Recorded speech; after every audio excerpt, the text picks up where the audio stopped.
You can buy her gifts, plan perfect dates, text her good morning every single day, and she will still leave, not because she's ungrateful, not because she's cold, but because none of those things are the one thing female loyalty actually runs on, and most men spend their entire lives giving everything except that one thing. What we're covering today is the single quality that determines female loyalty more powerfully than any action, any investment, any sacrifice a man can make. It is rooted in decades of attachment research, evolutionary psychology, and the specific neurological mechanisms that govern how women bond and stay bonded. One section reveals why generous men get left while difficult men get stayed for, and the psychology behind it is not what you expect. Another reveals the specific moment when loyalty either crystallizes or begins dissolving, and it happens faster than most men realize. And the climax, the final section, is the deepest truth about female loyalty that relationship psychology has ever documented. It will reframe everything. Stay with me. Here is the honest premise. Men are taught to demonstrate value through action, through doing, through providing, protecting, planning, and performing. And all of those things have genuine value in a relationship. But they are not what female loyalty runs on.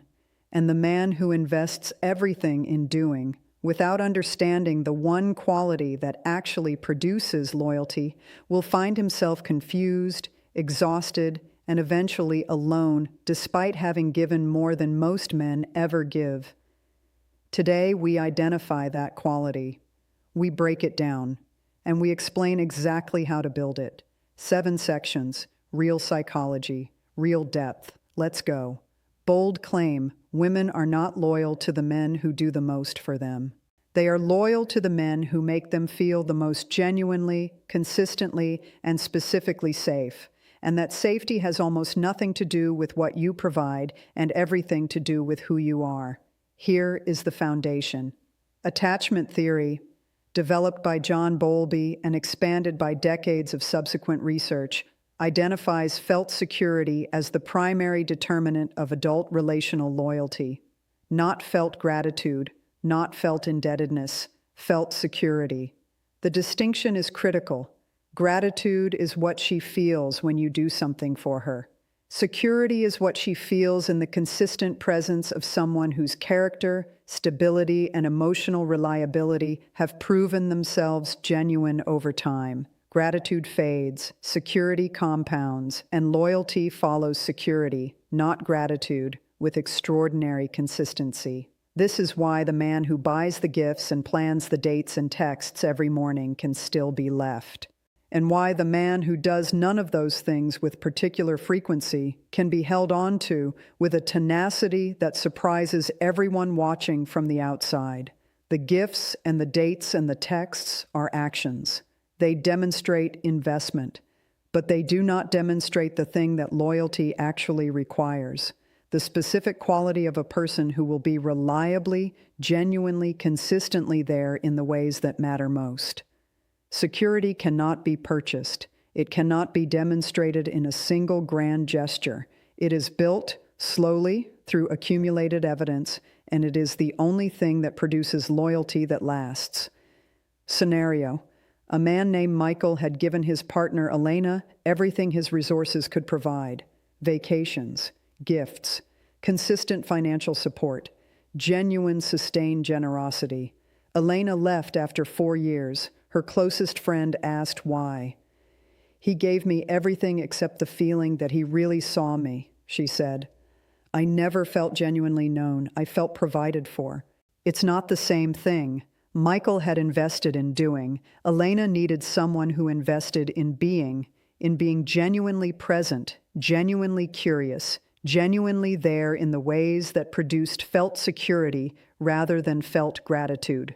What most men do wrong, they measure their investment in actions and wonder why actions don't produce loyalty. They give more when things feel unstable, more gifts, more grand gestures, more visible effort, not understanding that the stability she needs is internal rather than external.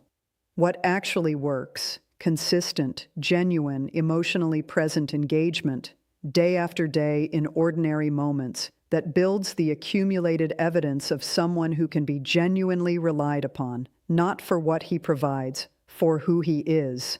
Bold claim, one of the most genuinely confusing phenomena in relationship psychology, the woman who stays with a man who treats her imperfectly while leaving men who treat her perfectly, is not irrational. It is the direct consequence of a specific psychological mechanism that most people have never had explained to them. Here is the psychology.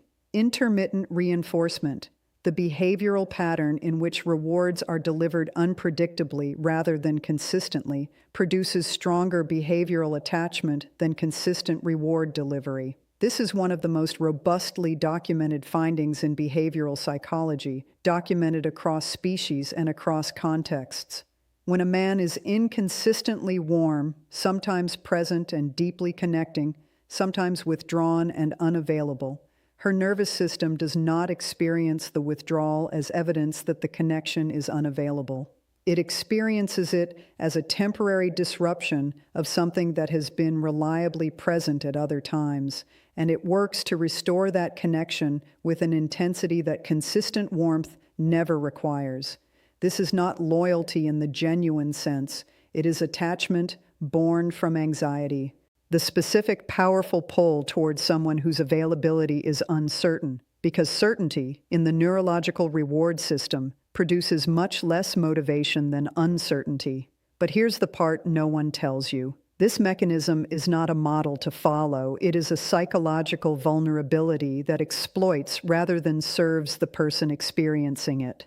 The loyalty it produces is painful. It is loyalty driven by anxiety rather than genuine security. And while it keeps women in relationships, it does not produce the kind of connection that actually fulfills either person. The goal is not to manufacture the anxiety of intermittent reinforcement. The goal is to understand that consistent warmth, while it doesn't exploit this vulnerability, produces something far more valuable. Genuine security-based loyalty, the kind that remains through difficulty, not because she is anxious about losing the connection, but because the connection has proven itself worth staying for.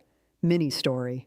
A woman named Rachel had been in a relationship with a man named Derek for 3 years. Derek was inconsistent, deeply present sometimes, withdrawn and unavailable others. Rachel couldn't leave. She described it to her therapist. When he's there, it's the best feeling in the world. So I keep waiting for that version of him. I keep trying to figure out what brings him back. Her therapist said, "You're loyal to the possibility of him, not to who he actually is." That distinction, loyalty to possibility versus loyalty to actual, demonstrated character, is the difference between anxiety-based attachment and genuine security-based loyalty. One exploits, one serves. Build the second. Never manufacture the first. Bold claim, there is a specific category of moment in which female loyalty either crystallizes permanently or begins its gradual dissolution, and most men don't know these moments are happening until the damage is already done. Here is the psychological mechanism. Attachment researchers identify what they call attachment activating events. Moments of genuine need, vulnerability, or difficulty in which a person's nervous system is monitoring most acutely whether their partner is reliably, genuinely present. These are not the big, dramatic, obvious moments. They are often small. She mentions something difficult in passing. She is visibly struggling with something. She needs something, not practically, emotionally. And the question her nervous system is asking is, will he be here for this, actually here, or will he manage this situation and move on? The man who genuinely receives those moments, who stops what he is doing, who asks the real question underneath the surface one, who stays in the difficulty with her rather than solving it and moving past, builds something in her nervous system with each of those moments. He builds the evidence of reliability, the accumulated proof that her emotional reality is safe with him. The specific, neurologically significant experience of being genuinely met in a moment of genuine need. That evidence compounds. And at some threshold, after enough of those moments have been met rather than managed, loyalty crystallizes, not as a decision, as a felt certainty. This person is safe. I am not leaving someone who makes me feel this safe. And the man who consistently misses those moments, who manages rather than receives, who solves rather than stays, who is present in body and absent in emotional availability, builds the opposite evidence. The accumulated proof that her emotional reality is not quite safe with him, that she is fundamentally alone in moments of genuine need. That evidence also compounds, and at some threshold, loyalty begins its dissolution, not as a decision, but as the natural consequence of accumulated evidence that genuine security is not available here. Bold claim, a single grand gesture, the vacation, the ring, the dramatic declaration creates a peak emotional experience. Consistent, ordinary, genuinely warm daily presence builds something the grand gesture never could. The actual neurological foundation of felt security. Here is the research. John Gottman's longitudinal studies on relationship stability documented something that surprised even him. The quality that most distinguished stable, satisfied couples from those who eventually separated was not the frequency of romantic gestures or the intensity of emotional peaks. It was what he called turning toward, the small, frequent, daily responses to each other's bids for connection. The acknowledgement of the minor observation she made, the genuine interest in the small things she shared, the warmth that appeared in the ordinary Tuesday rather than only in the planned romantic occasion. These small moments, individually unremarkable, collectively foundational, are what build the specific neurological experience of being genuinely valued, of being someone whose ordinary presence and ordinary thoughts and ordinary feelings are worth responding to. The grand gesture creates a memory. The consistent small turning toward creates a home, and loyalty lives in homes, not in memories. Scenario: a man named James had the instinct, whenever he sensed instability in his relationship with Diana, to plan something significant, a trip, a dinner, a gesture that demonstrated how much he valued what they had. Diana appreciated each gesture and remained fundamentally uncertain about whether she could count on him. The gestures were peaks. What she needed was a reliable baseline. The Tuesday evening when he put his phone down and asked what she was actually thinking about. The Wednesday morning when he remembered what she'd said was weighing on her and asked how it had gone. The accumulated, ordinary, consistent evidence of someone who was genuinely there. He knows how to make me feel special, she told her friend. I just don't always feel seen. Special and seen are not the same thing, and loyalty follows being seen. Bold claim, emotional safety, the specific felt experience of being able to be fully, genuinely, unperformedly herself in a relationship is the single most powerful generator of female loyalty available, and it is the quality that most men have never consciously tried to build. Here is the neuroscience. When a person experiences genuine emotional safety, when the threat detection systems of the nervous system can relax because the environment has proven itself consistently safe, the brain releases oxytocin, the bonding hormone, the specific neurochemical that creates and sustains attachment. This release is not triggered by grand gestures. It is not triggered by gifts or vacations or declarations. It is triggered by the repeated, accumulated experience of not being judged, not being managed, not being required to perform a particular version of herself to maintain the relationship's warmth. The man who creates emotional safety, whose warmth does not fluctuate based on her performance, whose acceptance of her does not feel conditional on her being a particular way, is building oxytocin release with every consistent, warm, non-judgmental interaction. And loyalty, genuine, durable, through difficulty loyalty, is in significant part the behavioral consequence of sustained oxytocin bonding. She is loyal to the relationship where she is most herself, because that relationship gives her something that cannot be easily replaced, the specific experience of being genuinely, unconditionally accepted, Bold claim, loyalty is not destroyed by conflict, by imperfection, or by difficulty. It is destroyed by one specific quality, contempt, and its subtler relatives. And most men who destroy loyalty never knew they were expressing contempt at all. Here is the research. John Gottman's work identified contempt, the expression through tone, words, or behavior of viewing a partner as inferior or fundamentally unworthy of respect, as the single strongest predictor of relationship dissolution. Not conflict, not incompatibility, contempt. Contempt is not always dramatic. It does not always arrive as an insult or a put-down.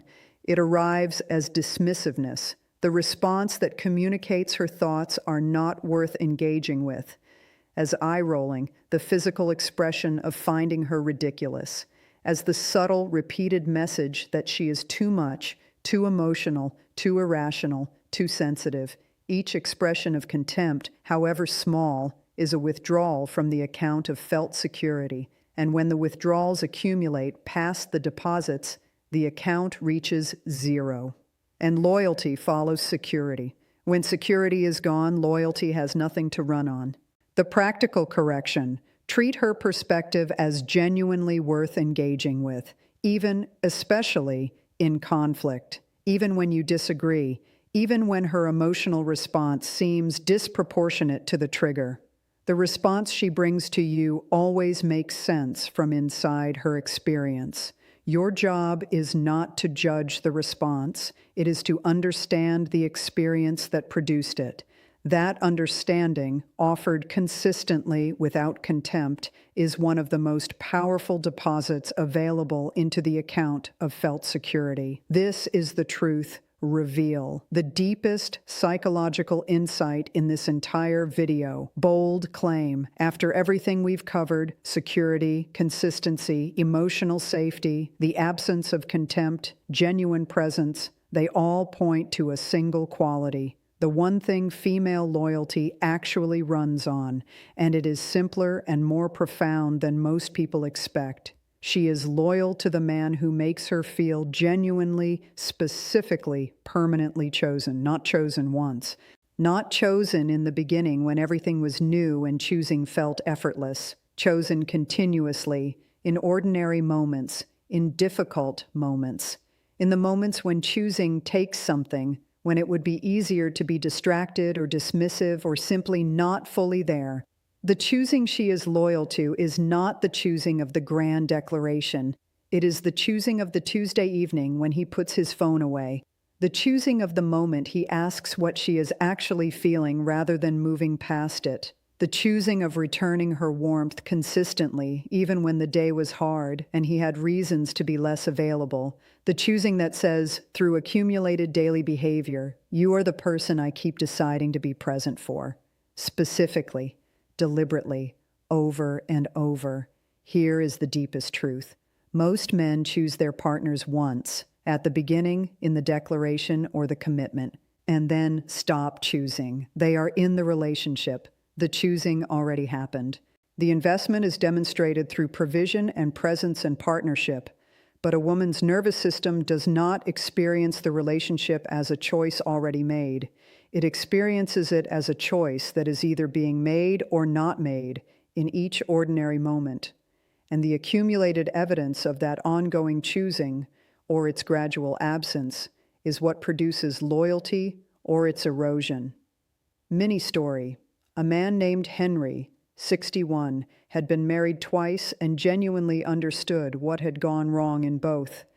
Described what he had finally learned to his son. I used to think that once she knew I loved her, I didn't have to keep showing her. I thought the love was established. I thought she knew. He paused. She knew I loved her. She didn't feel chosen.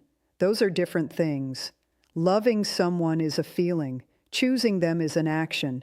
You have to keep doing it every day, in the small things, not because she doubts you. Because choosing is what love actually looks like when it's lived rather than just felt. Henry's son asked, "How do you choose someone every day?" You put the phone down when she's talking. You ask the real question, not the easy one. You stay in the difficult conversation instead of finding a way out. You notice the small things and say so. You make her feel, in the ordinary moments of an ordinary day, that she is still the specific person you are specifically glad to be with. That's the whole thing, he said. That's all of it. And he was right. That is the one thing. Not the grand gesture, not the provision, not the declaration. The daily, specific, deliberate choosing of the person in front of you, expressed not in peaks, but in the consistent, warm, genuinely present quality of ordinary engagement. That is what female loyalty runs on. That is what it has always run on. And the man who understands this, who makes the daily choice to genuinely show up specifically for the specific person he is with, is the man she stays for, not because she has to, because she genuinely, specifically wants to. Here is the question I want to leave you with. When was the last time you chose the person you are with? Not through a gesture, not through a grand occasion, but in an ordinary moment that required nothing except presence and genuine attention. And when was the last time that choice was visible to them? Because she is not keeping score of the gestures. She is keeping score of the ordinary moments. And those scores determine everything. Drop in the comments. What is one way you're going to choose the person in your life more specifically and more visibly starting today? I read every single one. And if today genuinely changed how you think about loyalty, love, and what it means to show up for someone, subscribe. Every week we bring this level of depth and honesty to the questions that actually matter. See you in the next one. Choose deliberately, choose specifically, choose daily. That is the whole thing.